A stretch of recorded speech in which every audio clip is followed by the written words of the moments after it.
Atos dos Apóstolos, capítulo 2, versículo 42,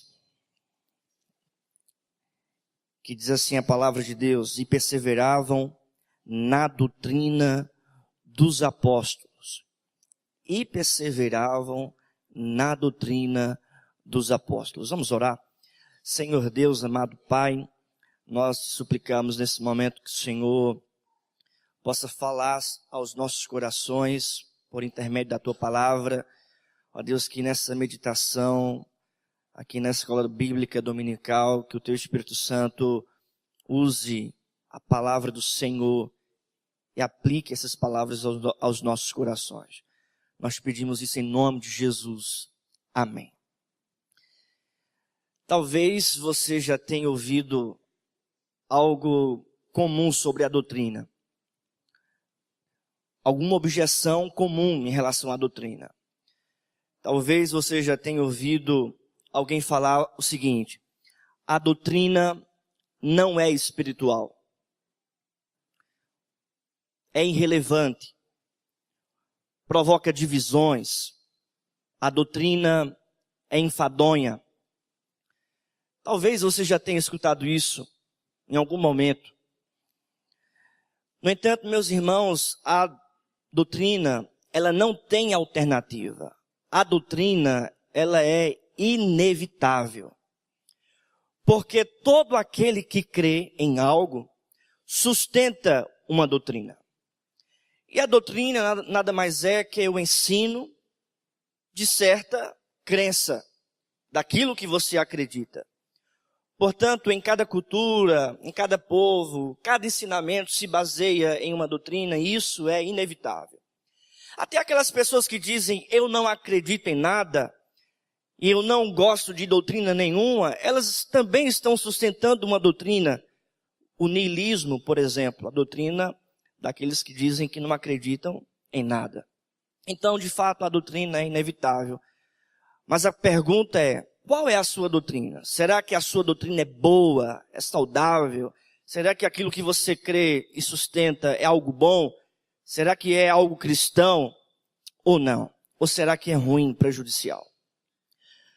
Quando nós olhamos para esse texto, a primeira frase que lemos foi o seguinte: os apóstolos, ou melhor, a igreja perseverava na doutrina dos apóstolos.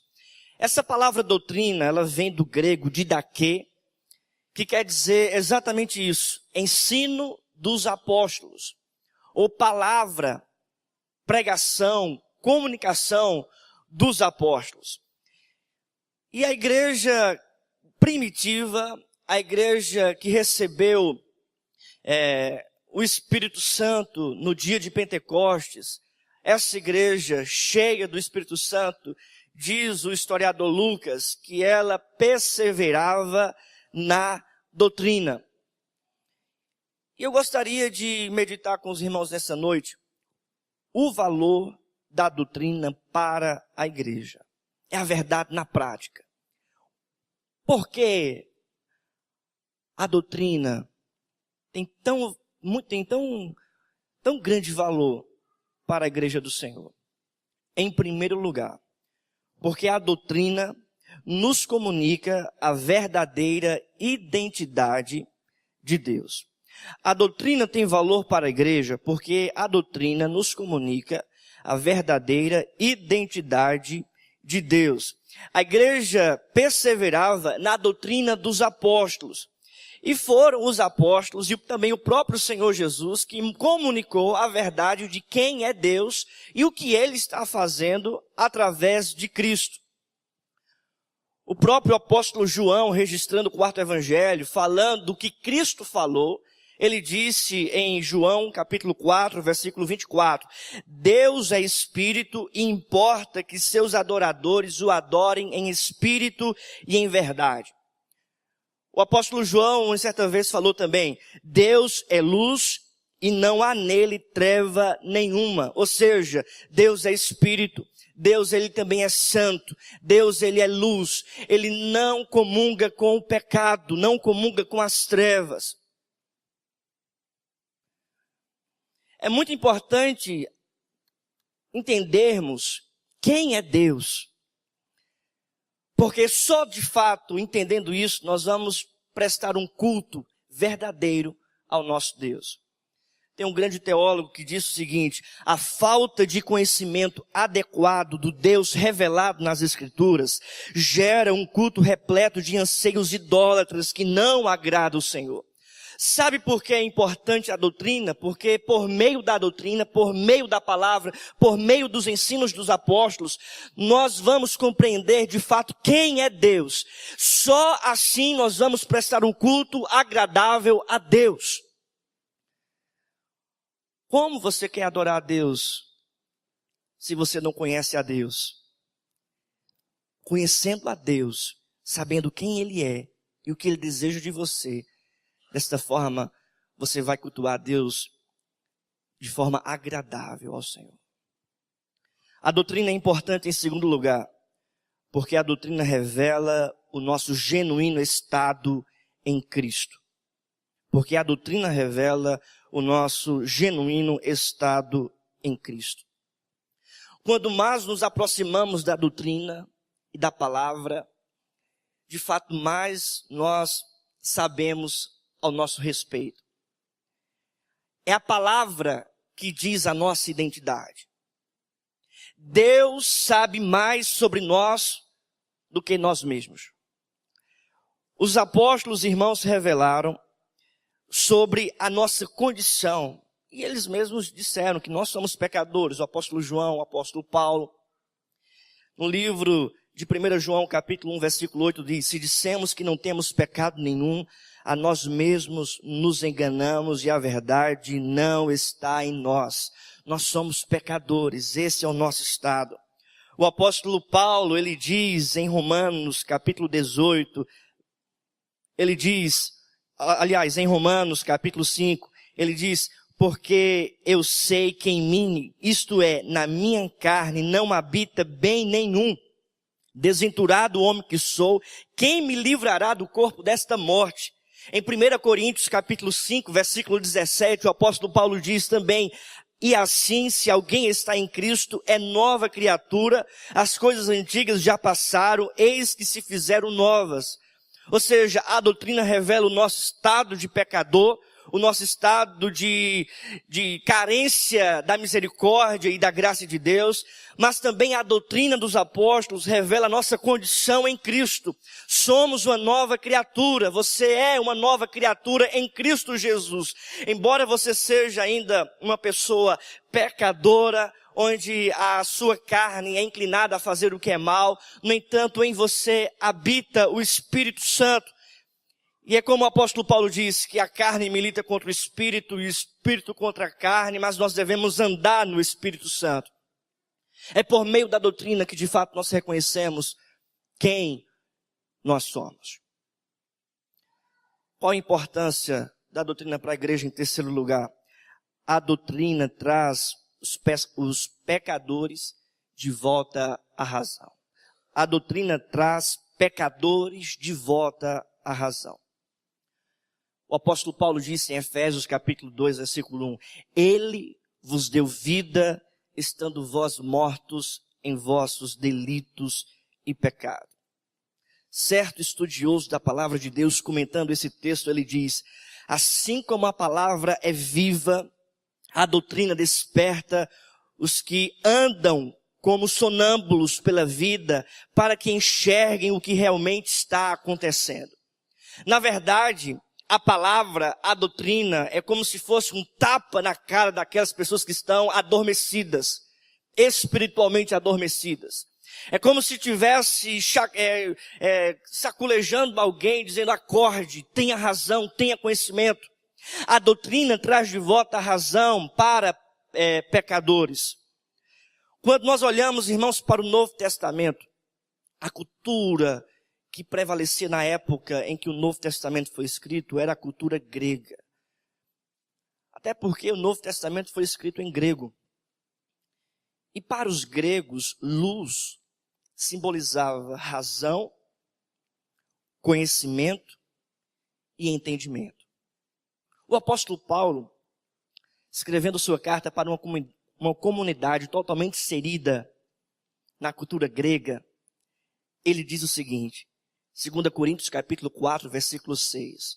Porque Deus que disse, das trevas resplandecerá a luz. Ele mesmo resplandeceu em nosso coração para iluminação do conhecimento da glória de Deus na face de Cristo. Para iluminação do conhecimento da glória de Deus à face de Cristo. A doutrina traz de volta a razão. Quarta verdade. A doutrina fornece estrutura intelectual confiável para entender o mundo. A doutrina fornece a estrutura intelectual confiável para entender o mundo. O que isso é? O que isso significa? Significa que por meio da doutrina, você enxerga todas as coisas, enxerga o mundo como de fato ele é. Isso se chama cosmovisão. A maneira de como você enxerga todas as coisas. Os apóstolos foram oftalmologistas especializados em corrigir a visão do mundo. Em corrigir a visão do mundo. O apóstolo Paulo fala em 2 Timóteo capítulo 3, versículos 16 e 17.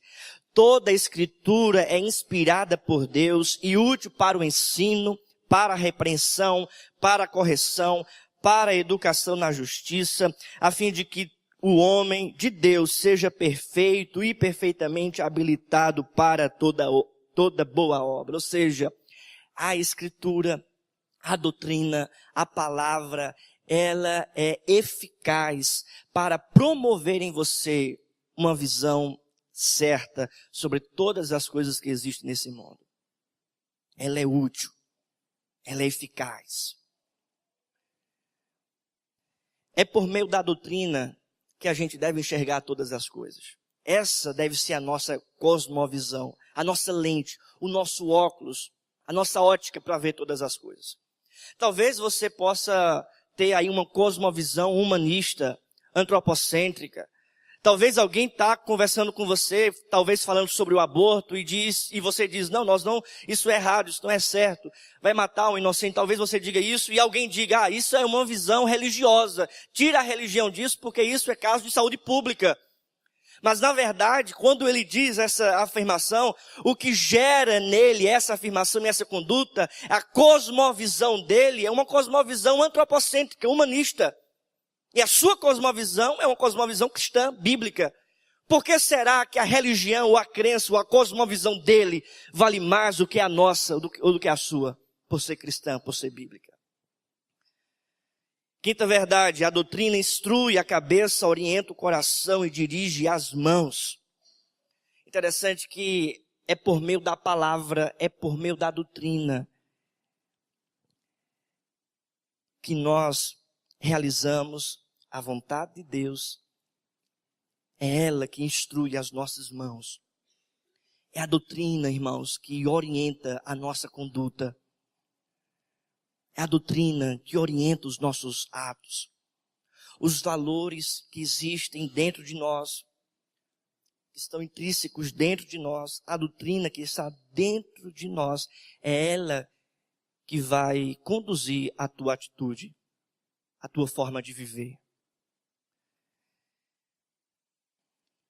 Tem um estudioso da palavra de Deus que disse o seguinte: se a vida está no sangue, ensinar a doutrina de Deus é a transfusão do sangue de Cristo para a corrente sanguínea da igreja.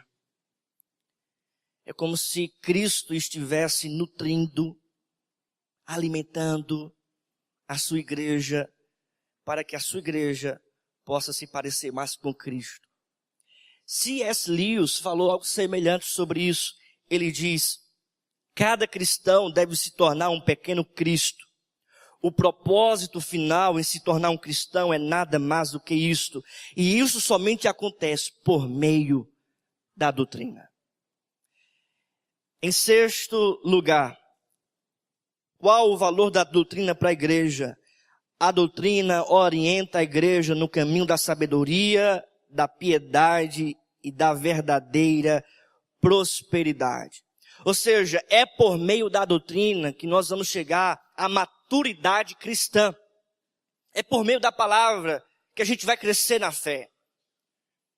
O apóstolo Paulo, irmãos, escrevendo sua carta aos Efésios, no capítulo 4, versículo 13 a 15, ele diz: até que todos cheguemos à unidade da fé e do pleno conhecimento do Filho de Deus, à perfeita varonilidade, à medida da estatura da plenitude de Cristo, para que não mais sejamos como meninos agitados de um lado para o outro e levados ao redor por todo o vento de doutrina, pela artimanha dos homens, pela astúcia com que induzem ao erro, mas, seguindo a verdade em amor, cresçamos em tudo naquele que é a cabeça, Cristo.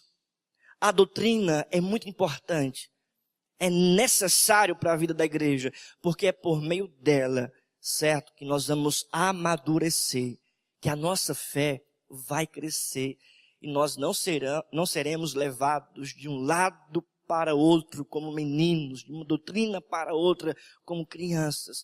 Pelo contrário, é por meio da doutrina que nós vamos permanecer firmes no propósito de Deus. Tem um hermeneuta teólogo do nosso tempo, chamado Van Rosen. Ele diz o seguinte: a doutrina é o bisturi do espírito. Corta a carne viva da cultura, expondo juntas e medulas, expondo os ídolos e as ideologias que ameaçam infectar o corpo de Cristo. A doutrina é necessária para a nossa vida. É por meio da doutrina que nós recebemos vida. Tiago, em sua carta, no capítulo 1, versículo 18, ele diz: Deus nos gerou pela palavra da verdade.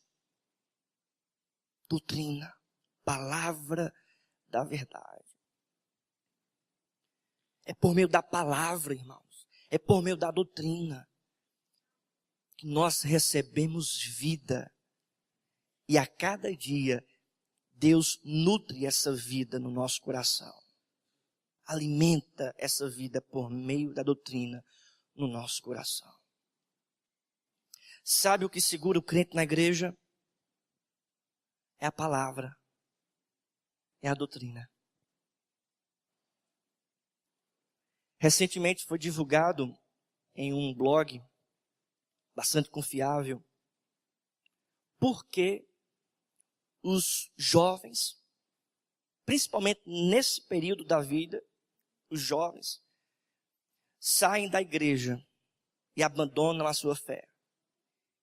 E a principal razão foi a seguinte: porque a igreja está substituindo a doutrina, o seu direito de primogenitura, por pratos de lentilha, que são as atrações, os eventos, os shows. Em muitos lugares a igreja tem se substituído o púlpito pelo picadeiro, tem substituído a palavra pela atração, tem substituído o culto pelo evento, pelo show. O que segura o jovem na igreja é a doutrina, é a palavra. O que segura a sua vida na igreja é a doutrina, é a palavra. Mas qual é a nossa postura em relação à doutrina? Em primeiro lugar, nós precisamos conhecer a doutrina. O texto que lemos diz que a igreja perseverava na doutrina. Se ela perseverava, é porque ela conhecia. É porque ele tinha acesso, a igreja tinha acesso à palavra. Meditava na palavra. Buscava a palavra. Em João 8:32 diz: conhecereis a verdade. E a verdade o quê? vos libertará. É a doutrina que liberta do jugo religioso. É a doutrina que liberta do fogo estranho. É a doutrina, irmãos, que nos liberta de uma experiência falsa, de um cristianismo falso. Mas qual é a nossa segunda postura em relação à doutrina? Nós precisamos, além de conhecer, nós precisamos praticá-la, praticar a verdade. O texto que lemos está implícito isso. A igreja perseverava na doutrina dos apóstolos porque não apenas conhecia a doutrina, mas porque praticava essa doutrina. Aquele que ouve as palavras de Jesus Cristo, o ensinamento, e não pratica essas palavras, é comparado como um homem imprudente, insensato, que edificou a sua casa na areia. Veio a chuva, a tempestade, os rios transbordaram e a casa foi derrubada, caiu. Mas aquele que constrói a sua casa na rocha é aquele que escuta a palavra e pratica a palavra. O vento vem, a chuva vem, os rios transbordam e a casa permanece inabalável. A vida permanece inabalável. Aquele que pratica a palavra é aquele que não se afasta da igreja. Aquele que pratica a palavra é aquele que permanece firme nos propósitos de Deus. Aquele que pratica a palavra é aquele que não se desvia, porque vem a chuva, vem a tempestade, mas ele permanece inabalável. Está difícil, não está conseguindo permanecer. Conheça a palavra, mas pratique essa palavra. Você vai se tornar inabalável diante das dificuldades que se apresentam no nosso mundo. Mas em terceiro e último lugar, a nossa postura em relação à doutrina é que nós precisamos perseverar. Precisamos perseverar na doutrina, que é o texto que lemos. E perseveravam na doutrina dos apóstolos. Perseverar, irmãos, é a atitude de se manter firme diante das adversidades, diante das objeções. É perseverar, é continuar. E note que essa igreja primitiva é uma igreja que recebeu a descida do Espírito Santo no dia de Pentecostes. Na verdade, quando Lucas está registrando aqui esse momento na vida da igreja, é logo depois da pregação de Pedro, que foi logo depois da descida do Espírito Santo. A igreja estava cheia do Espírito Santo. Sabe qual é a marca de uma igreja cheia do Espírito Santo? É uma igreja que persevera na doutrina. Uma igreja cheia do Espírito Santo é uma igreja que conhece a palavra, que tem sede da doutrina, que persevera em praticar a palavra de Deus. Muitas vezes a gente tem uma noção equivocada de alguém cheio do Espírito Santo, de uma igreja cheia do Espírito Santo. Uma igreja cheia do Espírito Santo é uma igreja que tem apóstolos, que tem patriarcas, que fala em línguas, que levanta as mãos, que o povo está pulando, está rodopiando, está caindo. Não, meu irmão. A igreja de Corinto, por exemplo, tinha os dons espirituais, mas foi considerada pelo apóstolo Paulo como uma igreja imatura. Uma igreja cheia do Espírito Santo é uma igreja que medita na doutrina. É uma igreja que busca a palavra. É uma igreja que tem prazer em conhecer as verdades do Evangelho. Só assim, irmãos, você não vai se desviar, porque você conhecendo a palavra, você vai se tornar inabalável diante das objeções desse mundo. E perseveravam na doutrina dos apóstolos. Que Deus abençoe a igreja. Vamos orar. Senhor Deus, amado Pai, nós te agradecemos pela palavra do Senhor. Nós te pedimos, ó Deus, que esta palavra possa produzir vida no meio de nós. Aviva-nos, ó Deus, por meio da tua palavra. Ó Deus, que a nossa vida esteja centrada em tua palavra, na doutrina, no teu ensinamento. Nós te pedimos isso em nome de Jesus. Amém.